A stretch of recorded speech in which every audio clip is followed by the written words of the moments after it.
trouxeram a sua Bíblia, levante ela para eu ver nessa noite. Aleluia, glória a Deus. Efésios capítulo 3, versículo 20.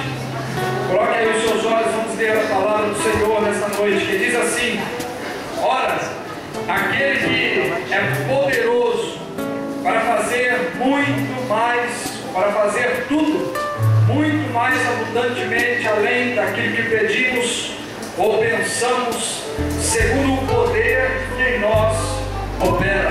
Amém? Glória a Deus. Tome seu assento nessa noite, glorificando a Deus.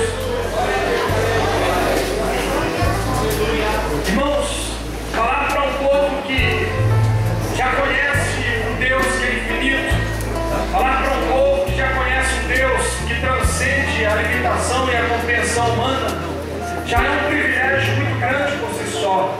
Mas saber que esse povo que conhece esse Deus que é tão grande, é tão maravilhoso, também vai morar no mesmo lugar que eu, alegra meu coração, porque nessa noite eu olho para a sua face, eu vejo mais um irmão meu, vejo mais uma irmã minha, vejo mais alguém que não somente como eu, foi também resgatado das trevas para a sua maravilhosa luz.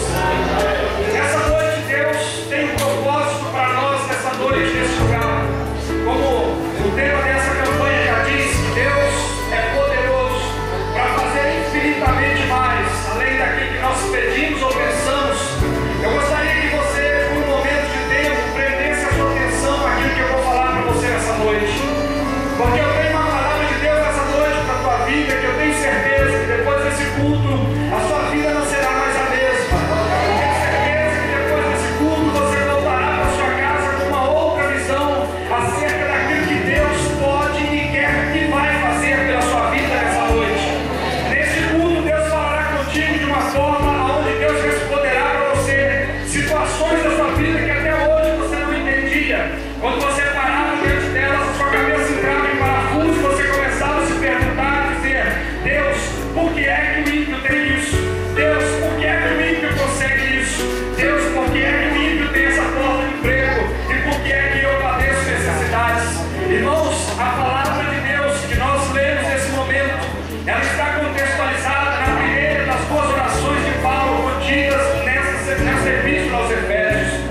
A oração de Paulo ela está dentro de um contexto que vai dos versículos 14 até o versículo 21. O cerne dessa oração de Paulo é nada mais, nada menos do que o desejo dele que os cristãos da igreja de Éfeso naquele tempo tivessem conhecimento do que era o grande amor de Cristo que estava derramado sobre os seus corações. E aí que começa essa mensagem, aí é que começa a introdução dessa mensagem. O tamanho e a dimensão do amor de Cristo na nossa vida é mais ou menos parecido com isso. Não chega nem aos pés disso aquilo que Deus pode e quer fazer pela nossa vida. Porque quando nós invertemos isso, quando nós começamos a olhar mais para aquilo que Deus pode fazer, para aquilo que Deus quer fazer na nossa vida, e começamos a olhar menos para aquilo que Ele já fez pela nossa vida, a nossa vida não começa a dar para frente, a nossa vida começa a dar passos largos para trás, e aí a nossa vida começa a acontecer coisas que nós não esperávamos que acontecesse.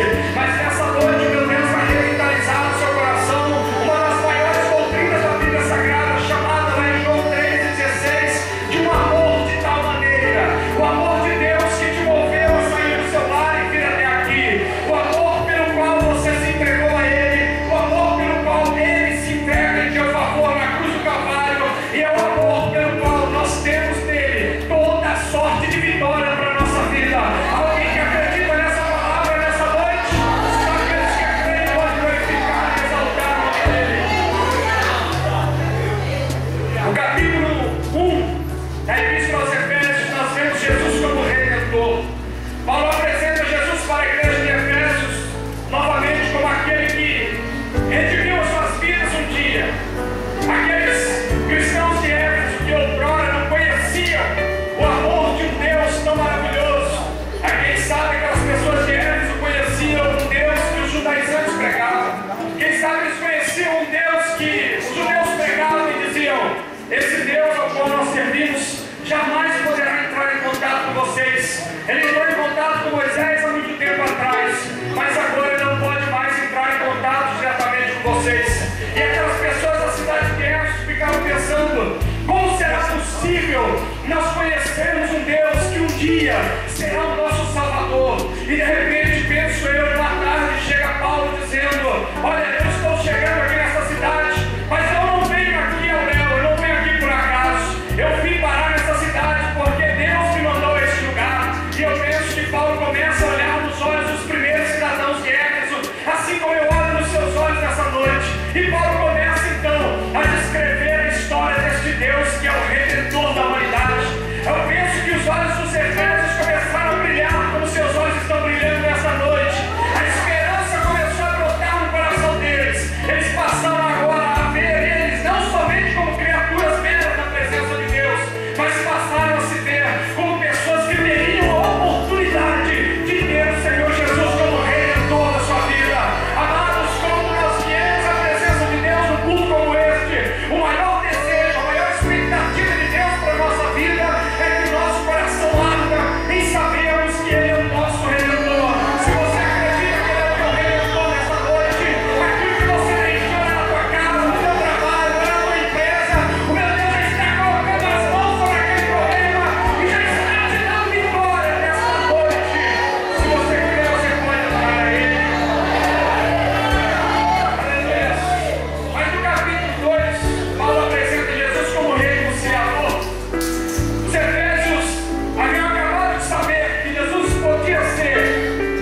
Não vou abrir aqui um parênteses para falar da vida conjugal, mas quero falar de você como noiva, de mim como noiva, noiva do Cordeiro de Deus, que um dia participará das bodas celestes. Você acredita nisso? Quem espera a vinda do Senhor Jesus aqui nessa noite? Somente esse espera a vinda do Senhor nessa noite. Vai sobrar mais um cara em cima. Quem mais espera a vida dele? Se você espera a vida dele, você não pode se conformar com essa vida. Se você espera a vida dele, você não pode deixar as provações dessa vida de parar. Se você espera a vida dele, você sabe que é um noivo lá em cima que se entregaria novamente por você. Então não desista dos teus sonhos, não baixe a tua cabeça, não deixe que Satanás coloque você debaixo dos seus pés, mas coloca ele debaixo dos seus pés, porque quando você fizer isso, o noivo vai se colocar de pé no trono e vai olhar para você e vai tomar você pela mão e dizer: fica em pé e falarei contigo, diz o Senhor. A sua e a montanha celebrai. Aleluia, aleluia. Você tem liberdade para adorar a Ele nessa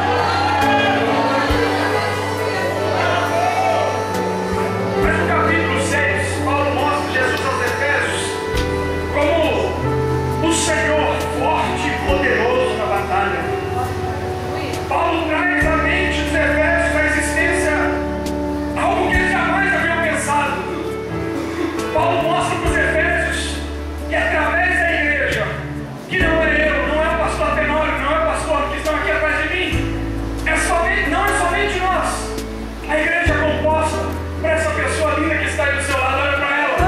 Se ela der um sorriso para você, ela é a igreja de Deus. Se ela não der um sorriso para você, é porque ela vai estar amadurecendo para se tornar a igreja de Deus.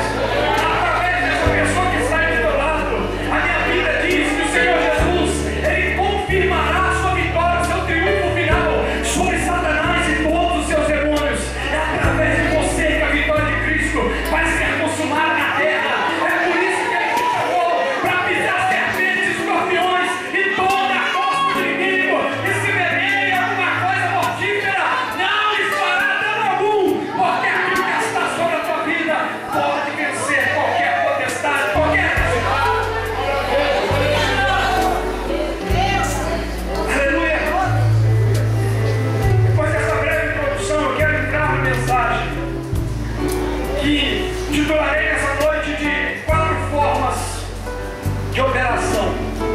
Diga para a pessoa do seu lado: 1, 2, 3, 4.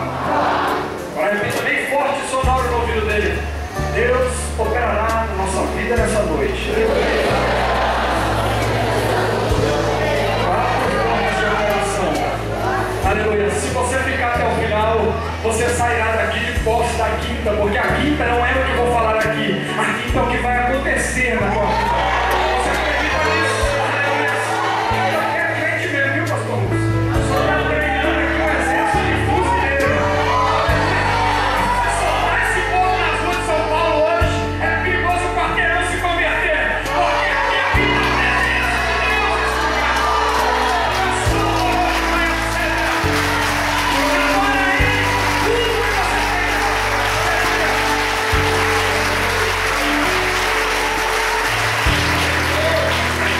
Versículo 16, vamos para a Bíblia, porque sem Bíblia é como comer um pão sem manteiga. Amém? Vocês gostam de Bíblia? Gostam de uma mensagem? Amém? Versículo 16, Paulo diz na sua oração, Efésios: eu oro para que vós sejais corroborados no Espírito de Deus. Versículo 16 do capítulo 3: para que sejais corroborados. Essa palavra talvez soe um pouco estranha para você, mas muitos de vocês já vivenciam essa palavra. Tenho certeza que o ministério sabe do que eu estou falando. Aleluia. Ser corroborado nada mais nada menos é do que ser cheio de poder. É se tornar poderoso. Mas, irmão Eduardo, como que alguém pode se tornar poderoso? Conhecendo alguém que é poderoso. Você conhece alguém? Se você conhece alguém, diga comigo: 1, 2, 3, qual é o nome dele? Aleluia. Quando você se aproxima desse Jesus que é poderoso,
Deus, cheios do Espírito Santo, mas seremos como uma Ferrari de pneus carecas. Vamos acelerar ao máximo, mas quando chegar na curva, a curva vai ficar até reta, de tamanho vai ser a pancada que você vai dar. Se nós estivermos enraizados, irmãos, em primeiro lugar, isso aqui não adianta nada. Aqui é o primeiro lugar onde a nossa fé deve estar enraizada. Sabe por quê? Os discípulos enraizaram a sua fé na pessoa de Jesus. E quando Jesus morreu, muitos se escandalizaram. Lembra daqueles que estavam voltando para Emaús? Estavam voltando e dizendo, trocando palavras entre si, dizendo: Jesus se apresentou com eles, eles não conheceram que era Jesus que estava ali andando com eles. E Jesus disse: por que trocais essas palavras entre vocês? O que vocês estão falando? Eu penso que se fosse hoje, ele ia dizer: ixi. Então Jesus olha para eles e diz: de que vocês estão falando? E a Bíblia diz que um deles olha para aquele visitante estranho, porque é isso que acontece quando nós não estamos familiarizados com a Bíblia. Achamos que Jesus é um visitante estranho. E você que ainda não aceitou Jesus, que está aqui nessa noite, sentiu esses arrepios, esses calafrios na espinha, isso chama Espírito Santo. Você não sabe que é Ele, porque você ainda não leu a respeito dele aqui, mas você vai saber. Calma aí, você não vai dar agora. Os discípulos então falam para ele: olha, você levantou um grande profeta lá em Jerusalém, mas hoje é o terceiro dia praticamente, parece que passou como Teudas. Teudas foi um que também se levantou lá, dizendo ser alguma coisa, mas depois se dissipou. E esse Jesus já faz uns dias, mas ele morreu e até agora nada. Daqui a pouco eles andam mais um pouquinho e entram dentro de algum lugar. Ele então resolve partir o pão. É na comunhão que nós sentimos a presença de Jesus. É no dia a dia aqui na igreja que você vai sentir a presença dele. Através da vida desse irmão que está do teu lado. Porque quando eles estavam participando do pão, Jesus começou a dar graças e começou a falar para eles: olha, coisas celestiais. E a Bíblia diz que o coração deles começou a arder. Assim como você está ardendo nessa noite, isso não é só calor físico. Porque a presença de Deus, através dessa voz que você está ouvindo, não é a minha voz. Eu tenho certeza que o que eu estou falando aqui, Jesus está projetando na tua vida coisa muito maior. Os olhos dos discípulos parece que eu vejo, não olhando para a face de alguém, mas parece que eu vejo uma explosão, como um data show, uma tela de cinema. E eles parecem que vejam uma grande explosão dentro dos seus olhos e quando eles se dão conta, um olha para o outro, e aquele visitante simplesmente some dali no meio deles. Oh, a vassoura, manda a checa lá, a vassoura. É no dia a dia que Jesus quer ter um relacionamento com você. Jesus não quer ver somente você aqui no culto na sexta-feira, nos outros dias, não. Jesus quer estar com você todo dia. Ele quer estar com você no teu trabalho, na tua faculdade, na tua escola. Ele quer estar com você em todos os momentos da sua vida. Quando um olha para a cara do outro e fala: porventura, não ardia o nosso coração quando ele falava conosco? Porventura não ardia o nosso coração quando ele falava conosco? O que Deus quer saber nessa noite é se o teu coração antes dele fazer infinitamente muito mais além. Você tem noção da dimensão que é isso? Se o teu coração não arder, tu não vai aguentar o que vai acontecer na tua vida lá na frente. Você não vai saber administrar o tamanho da bênção que Deus vai colocar na tua vida. É por isso que o teu coração primeiro precisa arder. É por isso que primeiro você precisa estar arraigado nele. Quando isso for a realidade da nossa vida, não, Deus pode colocar você presidente da República. Teu coração será o mesmo.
dimensões: altura, largura, comprimento, profundidade. Abra comigo a sua Bíblia, Apocalipse 21:16. Quando você abre aí, vai pensando no tamanho da coisa que Deus vai fazer na tua vida. Você que vê uma campanha onde diz que Deus pode fazer muito mais além daquela pessoa. Eu não tenho culpa. Só estou compartilhando com você. Depois você me encontra aí na internet. Tá bom, Edson? De vez em quando vem aí, procura aí. Depois você me conta o que Deus fez na tua vida. Apocalipse 21. Todos encontraram? Digo amém? Olha como é a cidade onde você vai. A cidade estava situada em quadrado. Seu comprimento era tanto como a sua largura. Mediu a cidade com a cana até 12.000 estádios. E o seu comprimento, largura e altura eram iguais. Lá é quadrado. Lá é grande. Tem dimensões que eu e você não conseguimos precisar. Lá está falando um pouquinho Paulo, quando ele disse: aquilo que não subiu ao coração do homem, aquilo que não subiu ao entendimento de qualquer mortal, é o que Deus tem preparado para os que o amam. Então, quando nós pegamos essa palavra de Apocalipse e juntamos ela com essa de Efésios, capítulo 3, versículo 18, nós entendemos o cerne, nós entendemos o miolo dessa mensagem nessa noite. O quanto Deus quer fazer na nossa vida, em termos de largura, profundidade, altura e tamanho. Significa que, se você for para frente, a bênção de Deus vai estar contigo. Se você for para lá, a bênção de Deus vai estar contigo. Se você for para cá, a bênção de Deus estará contigo. Quando tu não estiveres olhando para trás, a bênção de Deus vai estar te seguindo. Se você olhar para cima, ela estará descendo sobre ti. A bênção de Deus é muito mais além daquilo que eu e você pedimos ou pensamos. Só que acredito nessa palavra, fica de pé nessa noite. Aleluia. Não quero ser cansativo você nessa noite. Porque se fosse mesmo que um grão de mostarda, seria o suficiente para mudar a tua vida. Porque, pastor Rubens, esse povo aqui não precisa de muita palavra para alcançar o milagre. Está aqui. Esse povo já está treinado para tomar posse do milagre. Eu simplesmente vou orar a Deus, agradecendo a Deus junto com você. Amém? Você que está aqui na frente, eu vou pedir que você dê um passo à frente. Aleluia. Você que sentiu essa palavra falando fortemente ao teu coração e quer sair do seu lugar para receber essa oração, mas você não vai ter que pedir para Deus coisa além ou mais aquilo que Ele pode fazer. Você vai vir agradecer a Deus por aquilo que Ele já fez. Aleluia. Se você crê nisso, somente esses aqui acreditam assim, ou vai sobrar bênção para vocês então, hein? Eles não querem, só vai sobrar para vocês então. Aleluia. Quem quer a bênção de Deus? Quem quer aquilo que Deus está fazendo aqui nessa noite? Levante a sua mão e diga aleluia nessa noite. Aleluia. Que é você que ajuda aí no teclado. Vem. Se os irmãos tiverem um louvor, quiserem adorar a Deus, fique à vontade. Aleluia. Você que veio aqui à frente, presta atenção. Os teus dias continuarão, mas ao decorrer dos teus dias, Deus vai exigir de cada um de vocês atitudes diferentes daquelas que você vem tomando até hoje. Quando eu digo isso, eu estou dizendo que aquela situação que está na tua casa te aflige, ao invés de você chamar a irmã Zezinha, irmão Zezinho para orar, você vai colocar a tua mão. Quando você colocar a tua mão lá, você vai sentir algo diferente da parte de Deus agora. Porque agora você já está preparado. Agora você já sabe o cerne, o propósito dessa campanha, que é que você receba de Deus muito mais além daquilo que você pede ou aquilo que você pensa.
vezes você pensa que Deus não está de olho, é que você perde uma grande bênção de Deus. Mas nessa noite Deus está gerando em você uma nova estrutura.